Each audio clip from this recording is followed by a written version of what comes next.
네, 안녕하세요. 김영로 TV의 날짜 이야기입니다. 자, 오늘은 그 3월 19일이 되겠습니다. 3월 19일은 어떤 그 소사가 있었을까? 하고 이제 한번 쭉 아직 그 지구상에서 있었던 일, 그리고 국내에서 있었던 일을 한번 좀 살펴보았습니다. 최근에 그 이제 이팔 전쟁, 이스라엘과 팔레스타인의 전쟁이 상당히 그 소강 상태로 이제 들어가 있는 것 같아요. 네타냐후가 뭐 상당히 뭐 실각까지 갈 수 있는 그런 정권의 위기에 처해 있다. 뭐 이런 그 보도도 이제 봤습니다. 음, 하여튼 이스라엘과 팔레스타인 사이에 이제 그 일어난 그 전쟁에서 보면 이제 땅굴이라는 것이 그 크게 대두가 됐죠.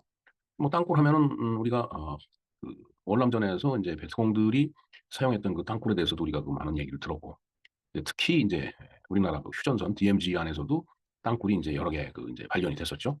자, 그래서 자, 오늘 제 3월 19일 날 1975년이 되겠습니다. 1975년 3월 19일 날 육군 6보병사단 6사단 담당 구역에서 이제 땅굴이 발견이 됐는데 그것은 이제 제2 땅굴이에요.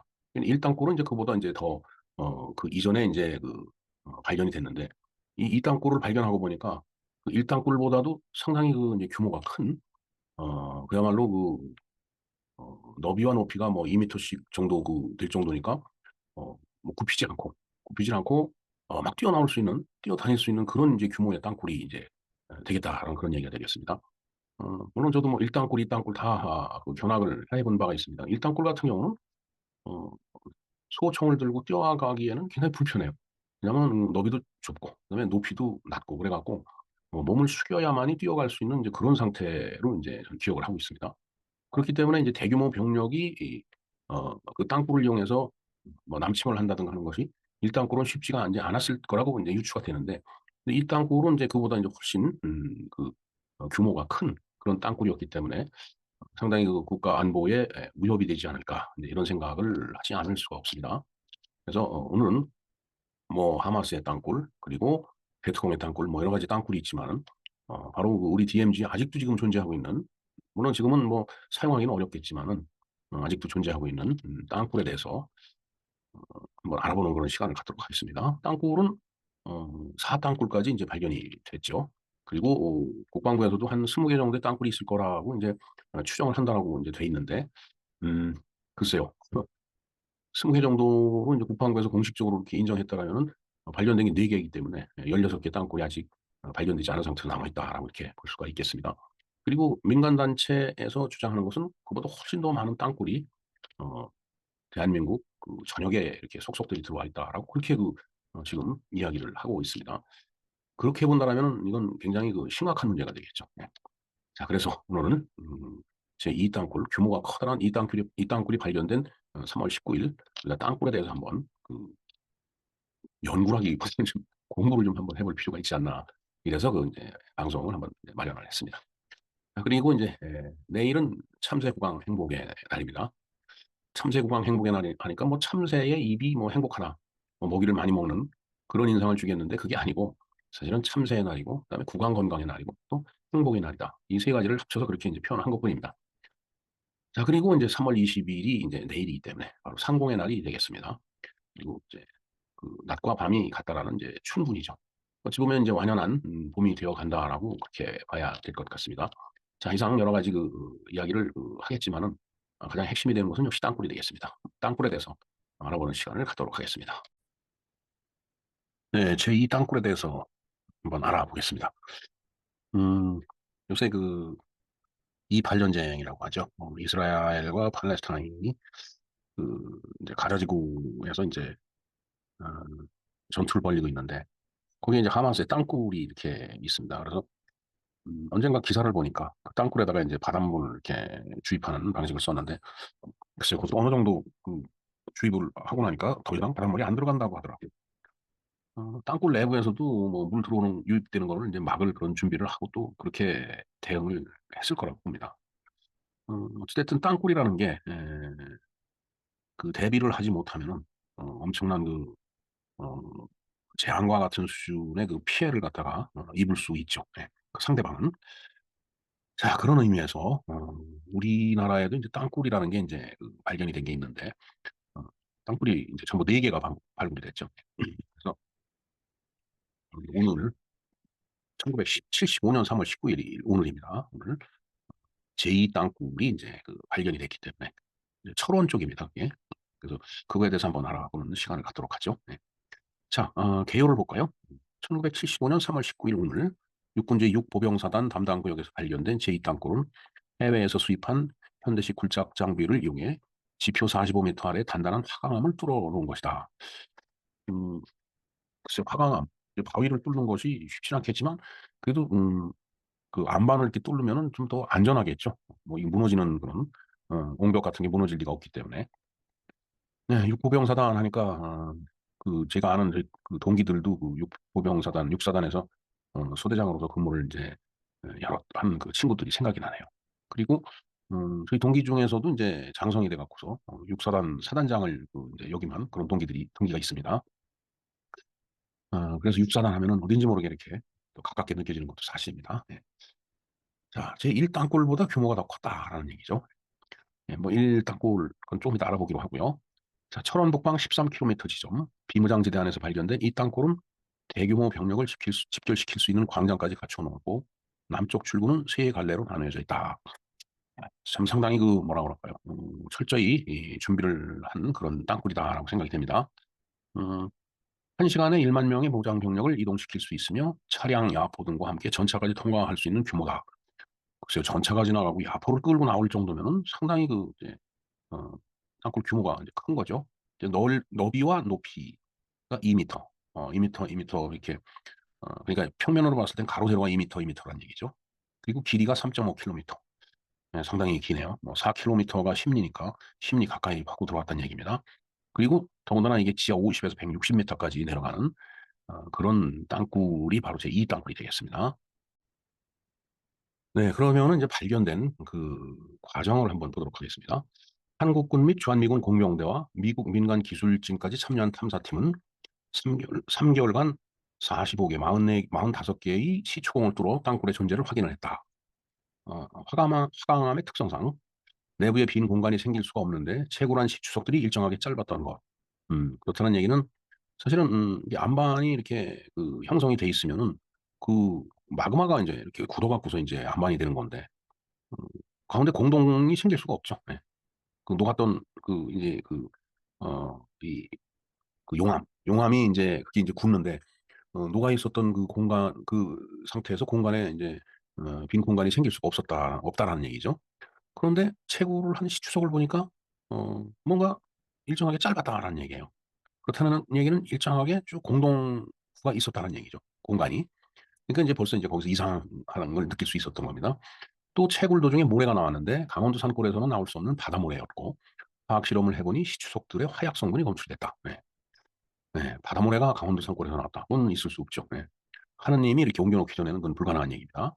그다음에 이제 그 나온 그 안반 이런 것들을 각져 시추석이죠. 그 시추콩을 따라 올라온 그 이제 돌멩이들입니다. 그것을 이렇게 분석을 해보니까 거기서 화약 성분이 검출이 됐다. 그러니까 그걸 뚫기 위해서 이제 화약을 사용을 해서 이제 안반을 부수는데 그 화약이 폭발하다가 보면은 음, 그 내부에 있는 그 이제 안반에 그러니까 돌이죠. 거기에 이제 화약 성분이 들러붙게 되는데 그것들이 시추콩을 따라서 올라온 거예요. 그러니까 이제 화약 성분이 있다는 얘기는 뭔가 인공적인 게 그 안에 있었다라는 얘기죠. 네. 자, 땅굴을 막기 위해 남측에서 땅굴 허리 부분을 관통하는 역갱도 작업을 실시하여 땅굴이 좌측면으로 진입을 하는데 성공을 했다. 자, 역갱도 작업을 실시를 했다. 이 참, 근데 그만큼 또 이제 우리 쪽에서 똑같은 그 이제 갱도 작업을 한 거죠. 자, 당시 군에는 화강암을 부착할 정도의 전문 장비가 없었으므로 현대건설의 도움을 받아 중장비들을 사용을 했다. 그리고 땅굴 내부에는 북한군, 북괴군이죠. 북괴군. 아니, 어, 북한 애들은 우리를 지칭을 할 때, 뭐, 남쪽 괴뢰도당이라고 얘기하는데, 우리는 왜 이렇게 꼬박꼬박 존댓말을 써줘야 되는지 모르겠어요. 옛날에 쓰던 방식대로 북한 괴뢰군입니다. 북괴군이 철수하면서 시간을 끌기 위해 쌓아놓은 벽이 총 3개 있었고, 이 돌들도 화강암이 아닌 밖에서 가져온 다른 지역의 돌이었다. 예. 그러니까, 음, 이 앙코를 파고 들어가는 게 이제 발각이 됐다. 그러니까 이제 더 있으면 안 될 테니까, 그 당연히 철수를 하겠죠. 퇴각을 하는데, 시간을 끌기 위해서 뭔가 도로 메꿔놔야 되는 거예요. 이제 근데 메꿔놓은 돌이, 음, 이제 그 지역에서 나는 그 돌이 아니고, 다른 지역에서 가져온 돌로 다 메꿔놨다. 그런 얘기가 되겠습니다. 자, 돌벽 철거 작업 도중에 북한이 매설한 부비 트랩으로 1975년 4월 8일 국군 장병 7명이 전사를 했다. 참 이게 뭐 전쟁 아닌 전투, 전투 같지도 않은 그런 어떤 전투죠, 그야말로. 4월 8일이니까 3월 19일로부터는 이제 한 20일 정도 지난 그런 이제 시점에서 국군 장병이 7명이 전사했다. 자, 부비 트랩이라고 하는 것은 저것은 이제 일종의 어, 뭐라고 할까요? 뭐 지뢰 같은 건 아니고 지뢰는 이제 뭔가 밟으면 터지게끔 이렇게 만드는 건데 부비 트랩은 마치 아무 일도 아무 장치도 없는 듯한 그런 상황에서 뭐 예를 들어서 문을 이렇게 탁 열면은 그 문을 여는 동작에 의해서 뭐 폭발물이 파괴된다든가 그런 걸 부비 트랩이라고 하죠. 군사용어로. 예. 하여튼 그런 것들을 설치를 하고 나간 거예요. 아, 여기서 요 뭐를 땡기면은 이 폭발물이 터지게끔 만드는 거죠. 5월 28일 또 일명의 전사자가 생겨 땅굴 수색 과정에서 총 8명이 희생이 됐고, 그래서 그 8명이 국군 장병에 대한 오일영비도 거기에 이제 건립이 돼 있다라고 하네요. 자, 흔적 제거 또 보겠습니다. 자, 북계군은 제1땅굴의 교훈인지는 몰라도 지난번과 달리 철수까지 자신들의 지심을 감추기 위해서 전기, 설비, 선로, 지지대 같은 흔적을 최대한 없애고 도주를 했다. 음, 뭐 땅굴을 파괴해서는 그 전기가 필수적인 거죠. 이제 전기를 이제 갖다 쓰려면 전선을 깔아야 되잖아요. 그리고 뭐 전기를 이용해서 여러 가지 그 장비를 쓸 텐데 그런 것들이 다 거기에 그 안에 들어 있었을 거다라는 얘기죠. 그리고 어, 그 화강암이 됐든 아니면 흙이 됐든 거기서 이제 나오는 이제 버력이라고 이제 그런데 그렇게 파고 나면은 남는 그런 거기서 나오는 흙이나 바위 같은 게 있잖아요. 그걸 거기다 쌓아놓고는 계속 팔 수가 없죠. 그러니까 꽉 차 있는 공간이 꽉 차게 되니까. 그래서 그걸 이제 실어내야죠. 그러다 보니까 이제 거기에다가 이제 이 카트 같은 것을 이렇게 굴러갈 수 있게끔 선로도 깔아야 되는 거예요. 마치 이제 작은 이제 운반구죠. 예. 그리고 이제 무너질지 모르니까 물론 안반 지역이니까 뭐 그런 건 없겠지만 아무리 안반 지역이라고 하더라도 이제 또 지지대가 필요할 겁니다. 그러니까 지지대 같은 것도 이제 쭉 이제 받쳐가면서 갔을 텐데 그러니까 우리 쪽에서 그걸 어, 수색하기 위해서 뚫고 들어가니까 발견하기 위해서 그러한 그 흔적들 설비, 선로, 지지대 같은 흔적을 다 없애고서 이제 다 빠져나갔다. 도망갔다라는 얘기죠. 자, 의 기록 영상이나 당시 참여한 사람들이 수기를 보면 미처 제거하지 못한 지지대, 발파용 다이나마이트의 내관을 꽂아둔 채로 도주를 했다. 그러니까 다 미처 그 흔적을 갖다 다 지우지 못하고 이제 빠져나갔다는 얘기죠. 그리고 도주 직전까지도 계속 굴착 작업을 했던 것으로 보인다. 최대한 뚫고 들어오다가 발견이 됐음에도 불구하고 계속 뚫다가 음, 마침내 발견이 되니까 아 이거 더 이상 작업을 해서는 안 되겠구나. 그 시점까지 계속 굴착을 하고 들어왔었다는 얘기죠. 현재 후속 조치 한번 보도록 하겠습니다. 네. 어, 아무래도 이제 침투 도발의 현장이죠. 그러다 보니까 이제 안보교육의 그 코스로 당연히 운영이 되게 됩니다. 그리고 뭐 조금 야속한 일인지 모르지만 또 관광 코스가 돼요. 사람들이 많이 거기 가서 안보교육을 이제 안보교육차 가다 보면 그게 또 하나의 관광이 되는 거죠. 그러니까 예를 들어서 뭐 일반인이나 학생들한테 야 이런 우리가 안보 의식을 강화해야 된다라고 해서 가서 보는 것도 있지만은 또 뭐 외국 사람들도 뭐 포함을 해서 저 후방에 있는 국민들도 안보 교육차 거기 한번 다녀가 보자 이런 관광 코스가 되는 겁니다. 그 일반인에게도 개방을 했다 그런 얘기죠. 뭐 안보 교육을 시키려면 당연히 일반인에게 개방이 돼야 되겠죠. 그다음에 고석정에서 출발하는 코스와 백마고 지역에서 출발하는 코스 두 가지가 있다라고 하네요. 자, 유명한 철원 노동당사와 월정역이 두 코스에 포함이 된다. 약 3시간 정도. 네, 철원 노동당 당사. 상당히 지금은 이제 그냥 오래됐기 때문에 고색 창연한, 아주 그때 당시로 봐서는 현대식 건물입니다. 그러니까 해방 직후 뭐, 6.25 뭐 그 무렵으로 봐서는. 근데 철원에 왜 노동 당사가 지어져 있느냐? 처음에는 좀 의아했어요. 왜냐면 철원은 우리 남쪽 땅인데, 근데 이제 6.25가 일어나기 직전까지는 38선이 그어져 있었죠. 휴전선이 아니고.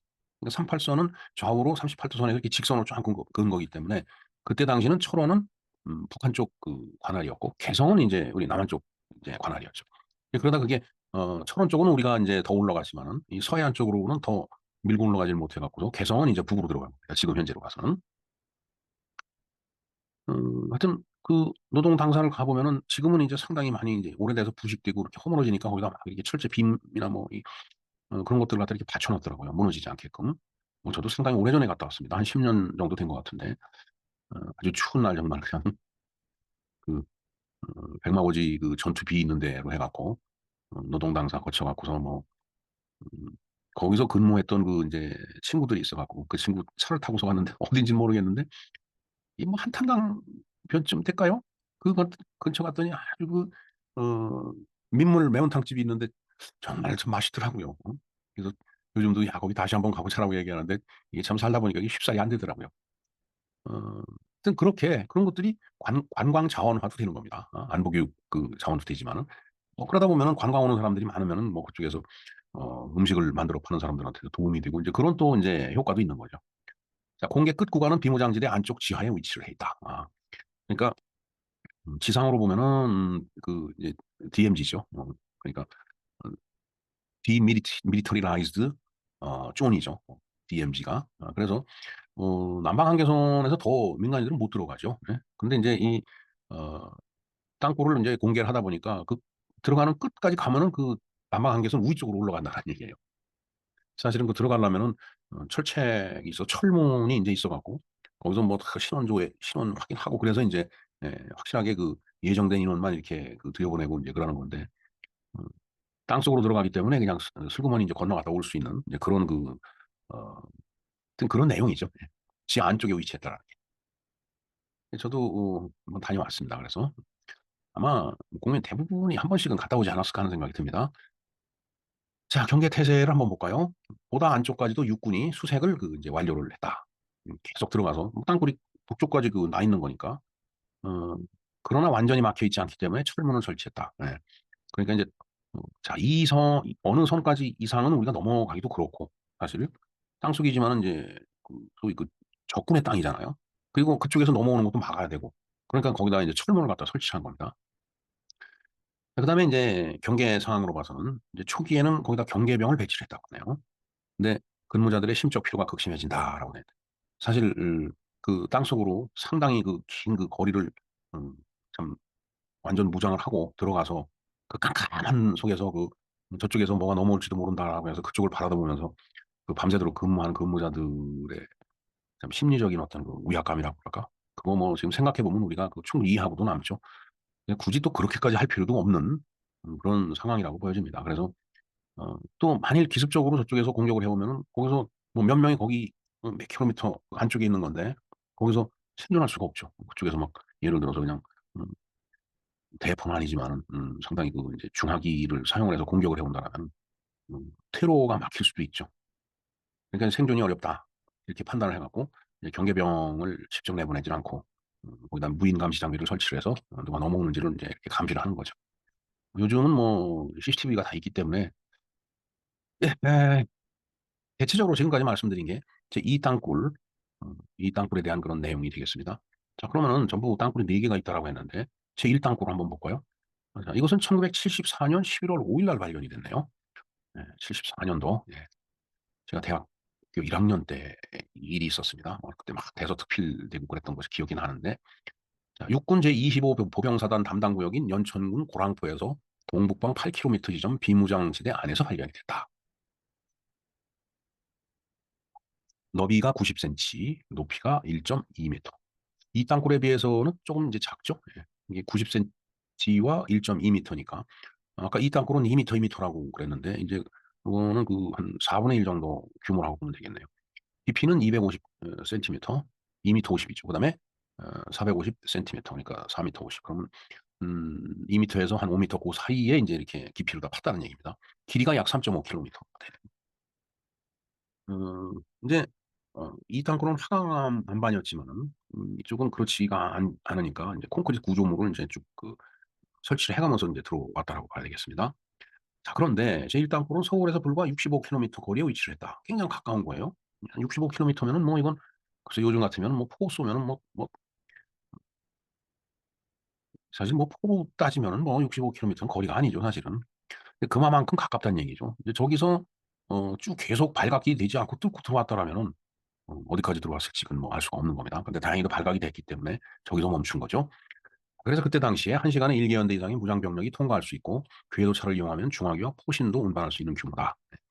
궤도차라는 게 아까 이제 선로 얘기를 하면서 카트 얘기를 했는데 그게 바로 궤도차를 얘기해요. 선로를 깔아 놓고 거기에 이 궤도차를 올려놓고 거기에 뭘 싣고서 막 들어오면은 어 상당한 그 규모의 무장 병력과 무기가 난입될 수 있다라는 그런 얘기가 되겠습니다. 예. 물론 인제 여기도 제1 땅굴도 또 저도 가 봤습니다. 근데 저기는 뭐 90 센티미터 1.2 미터니까 사실은 어 사람이 이렇게 딱 서 갖고 가기는 좀 어려운 그런 그 높이죠. 그래서 굉장히 이제 허리를 굽히고 들어가는 거기 때문에 좀 뭐 이제 구경 삼아 걸어 들어갔다 나온 거지만 굉장히 힘들었던 기억이 납니다. 근데 저런 식으로 땅굴을 파 갖고 저걸 이용한다라고 하면은 공격을 하기에는 적합하지는 않은 것 같으네요. 이게 탈출용이라면 모르지만은 아무리 1개 연대 그 무장 병력이 통과할 수 있다고 그러지만은 그 1개 연대 1개 연대면 그 몇 명 정도 되나요? 한 2-3천 명 될까요? 40 명이 1개 소대니까 4-4-16 160 명, 150명 정도가 1개 중대라고 보고 1-2 연대면은 다 대대면은 600 명. 한 3개 연대라면 3-60 한 2천 명쯤 되겠네요.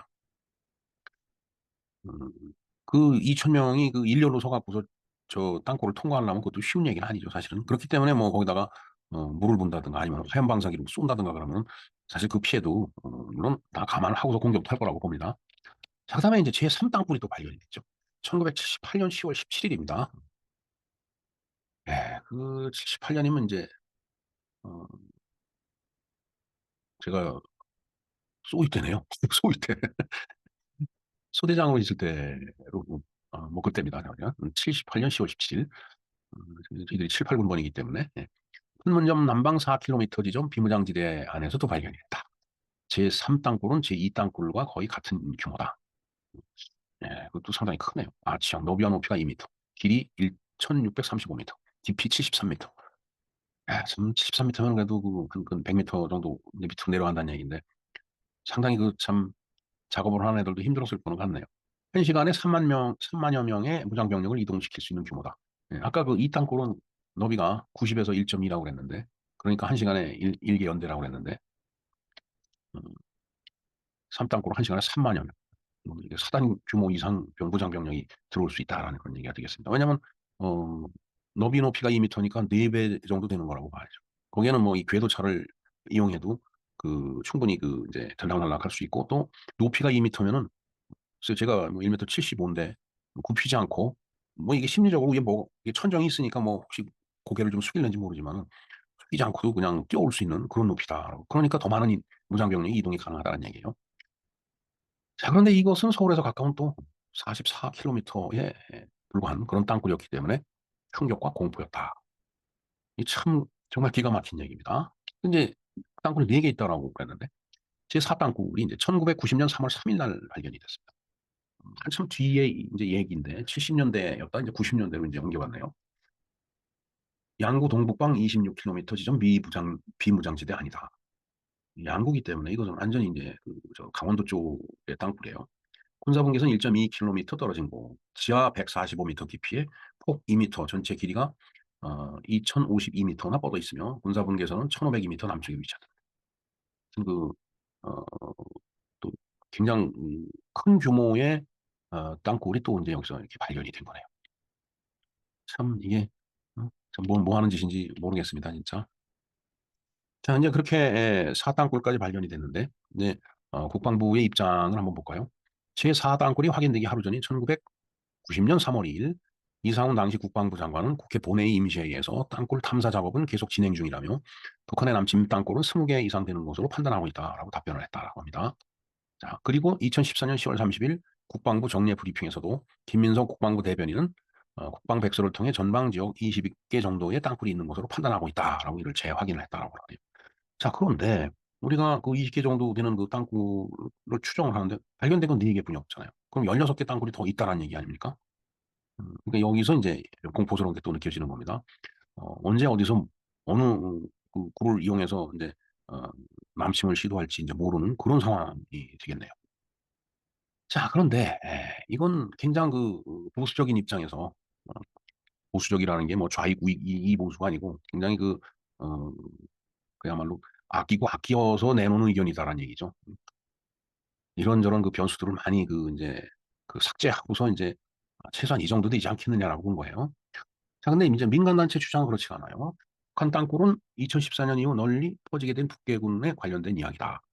그러니까 북해군들이 인제 저런 이야기를 하고 북해군들이 또 인제 이렇게 탈북을 해서 인제 귀순하고 그런 경우가 많이 있죠. 그리고 북해군에서 근무를 했다가 탈북을 한 사람들도 있고. 그러니까 인제 그 사람들을 통해서 땅굴 얘기가 계속 지속적으로 나오는 겁니다.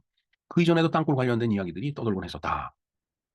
그래서 여러분들 그 유튜브에 들어가 보면은 인제 이 남굴사라는 그 유튜버가 있습니다. 남침 땅굴을 찾는 사람들, 줄여서 남굴사라고 그래요. 그 남굴사에서는 북한 특수부대가 남침 땅굴로 기습 침투하여 서울을 점령하고 주요 기관을 습격하여 남한을 족하한다고 주장을 하고 있다. 그다음에 북한 땅굴이 남한 주요 지역이 기관 요소까지 불착되어 있다고 주장을 합니다. 네, 뭐 그 시중에 떠도는 말로는 뭐 청와대 밑에까지도 땅굴이 뚫려 있다. 그다음에 국방부 밑에도 가 있다. 뭐 심지어는 저기 그 육해공군 본부가 있는 계룡대까지도 뚫려 있다. 어떤 사람 저 광주까지도 뚫려 있다.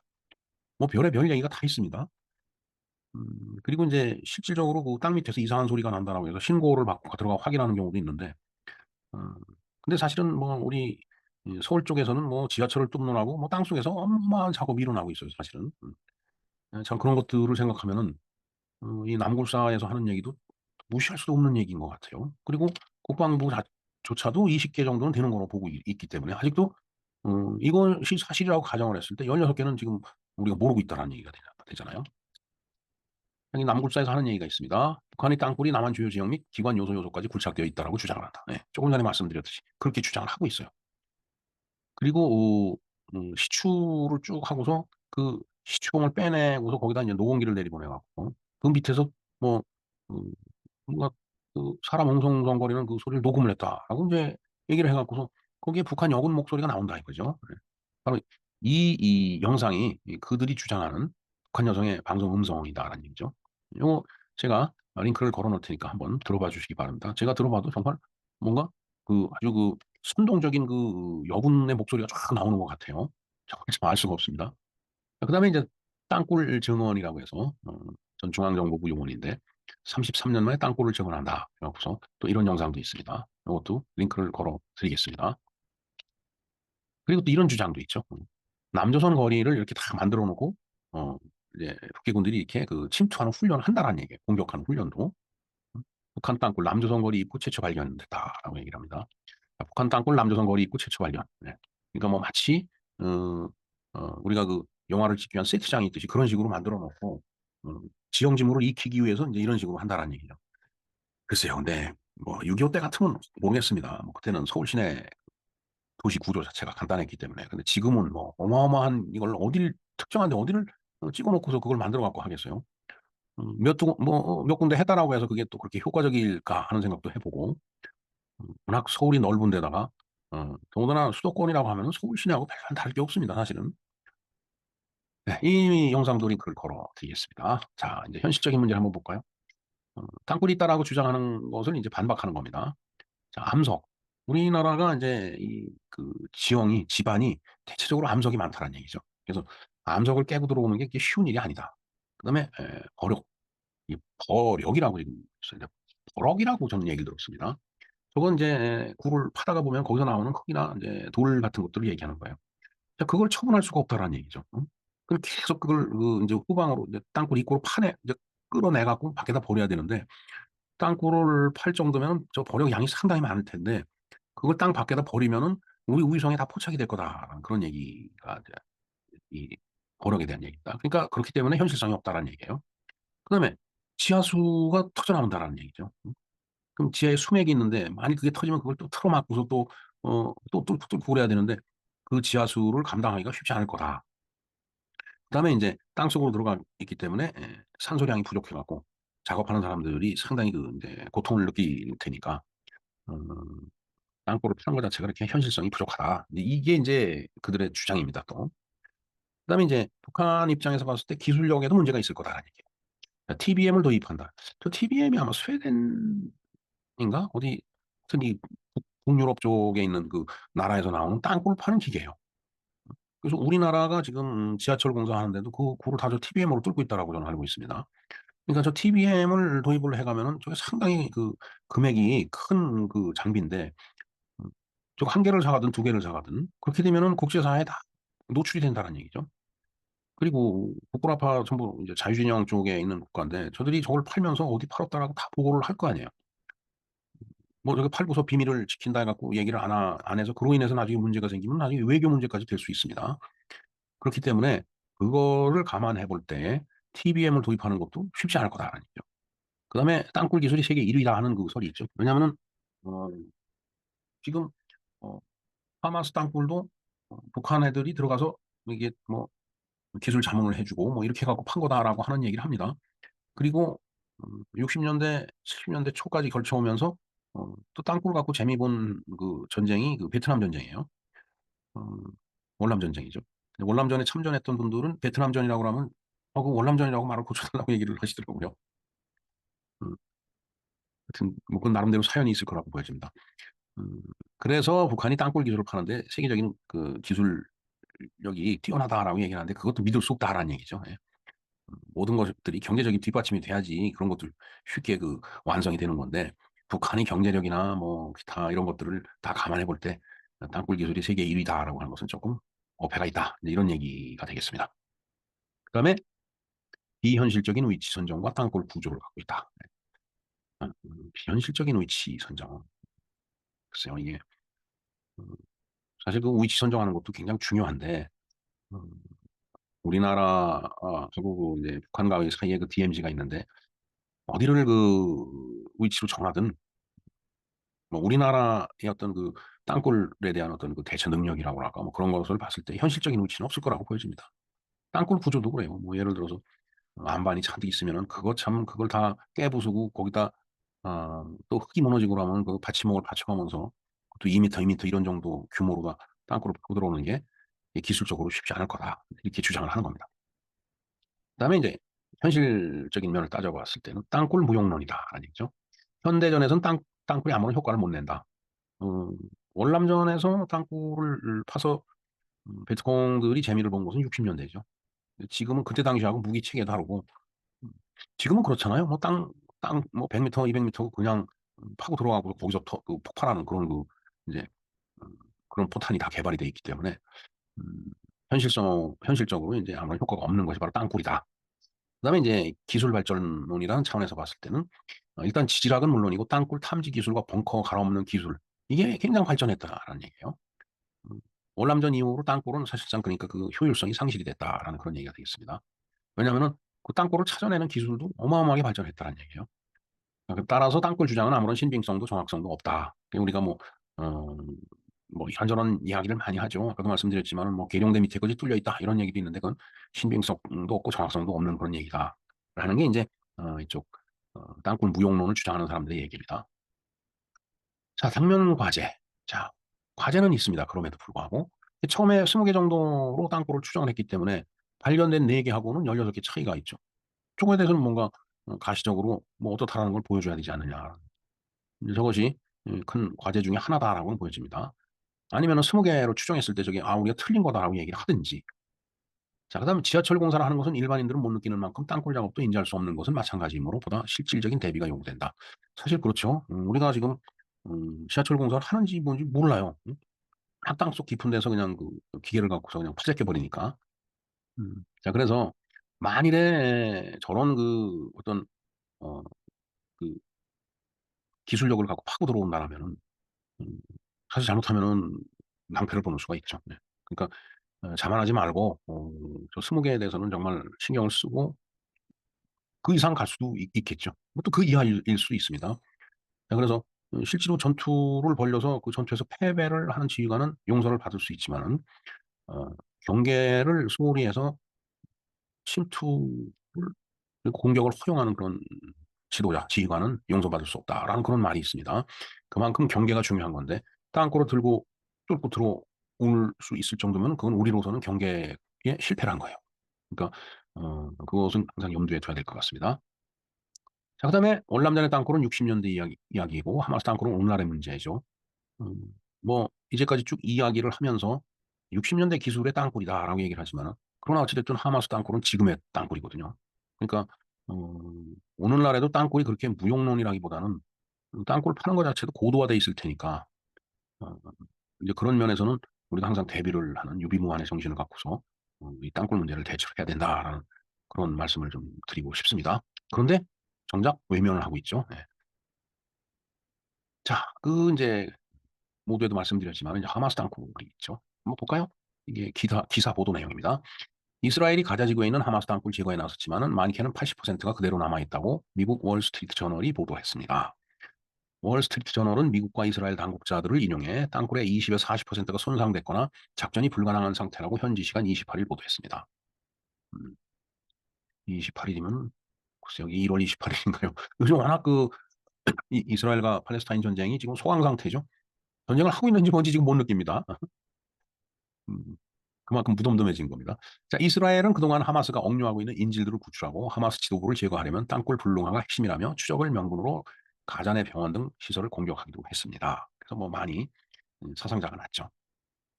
자, 이스라엘은 땅굴을 제거하기 위해서 펌프로 바닷물을 끌어와 채우거나 공습과 폭파물로 파괴하는 등 여러 가지 방법을 동원했습니다. 미국이 한 당국자는 지난해에는 지중해에서 바닷물을 끌어왔다며 최근에 이스라엘에서 물을 끌어왔다고 설명했습니다. 하지만 일부 지역에서 예상치 못한 방어벽 등으로 인해 물의 흐름이 느려지거나 어, 멈췄다고 말했습니다. 그러니까 아까도 말씀드렸지만은 뭐 땅굴 판 사람들은 내부적으로 다 그런 생각 안 했겠어요. 나중에 물을 퍼볼 수도 있을 거다. 그럼 이걸 막으려면은 뭐 메꿔야 되겠죠. 그런 준비를 다 했을 거다라는 얘기입니다.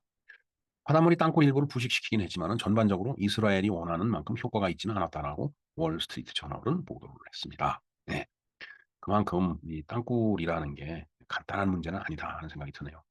뭐 물을 퍼보면 좋겠다라고 뭐 그러지만 뭐 요즘은 워낙 뭐 방수 기술도 뛰어나니까 입구를 막고 방수 처리해 버리면 물이 더는 못 들어오는 거예요. 그럼 밑에서는 여전히 이제 지하 땅굴 생활을 할 수 있겠죠. 그러면서 다음 전쟁을 대비한다든가 이제 그런 문제가 뒤따라오게 되겠습니다. 네, 이상 저희 땅굴이 발견된 날을 맞이해서 우리가 땅굴에 대해서 한번 알아봤습니다. 자, 그리고 내일은 20일인데 내일이 참새국왕 행복의 날입니다. 이 참새국왕 행복의 날이라 그러면 좀 이상한데 세계 참새의 날, 세계 행복의 날, 세계 국왕 건강의 날이 이제 이걸 제가 줄여서 참새국왕 행복의 날이라고 이렇게 명명을 했는데 참새국왕 행복의 날이 있는 게 아닙니다. 이렇게 세 가지 날을 한마디로 줄여서 그렇게 말씀을 드린 거고요. 그다음에 3월 20일 또 상공의 날이죠. 또 춘분이 합니다. 뭐 춘분은 태양이 춘분점에 왔을 때 음력 2월 양력 2월 20일, 21일 0이 되죠. 낮과 밤의 길이가 같고 태양이 남쪽에서 북쪽을 향하여 적도를 통과하는 점이다. 라고 얘기하는데 참 정말 엊그제 춥다고 난리치고 해가 짧아졌느니 밤이 길어졌느니 했는데 다시 낮과 밤의 길이가 같은 춘분이 지금 됐네요. 참 세월은 흐르는 물과 같습니다. 자, 상공의 날. 매월 세 번째 수요일. 3월 셋째 주 수요일이네요. 1964년 5월 12일 제1회 상공의 날 행사가 개최가 됐고 대한상공회의소 설립 공고일인 1953년 10월 31일을 기념하기 위해서 1972년 10월 31일을 최초로 상공인의 날로 정해서 행사를 거행을 했다고 합니다. 그러다가 이제 1973년 각종 기념일 통폐합 방침이 이제 있었어요.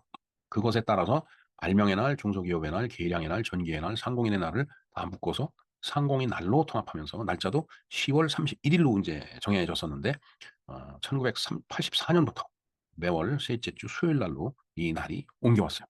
그래서 이제 기념식을 거행을 하고 있습니다. 뭐 지난해 다 말씀드린 이 내용 다시 한번 링크를 걸어 놓겠습니다. 참조해 주시기 바랍니다. 네, 이상 제2 땅굴이 발견된 날에 땅굴에 대해서 공부도 해봐왔고요. 그다음에 춘분 상공의 날, 참새의 날, 구강 건강의 날, 건강의 날이라고 썼네요. 죄송합니다. 네, 그것에 대해서도 알아보았습니다. 김영롱 TV의 날짜 이야기였습니다. 감사합니다.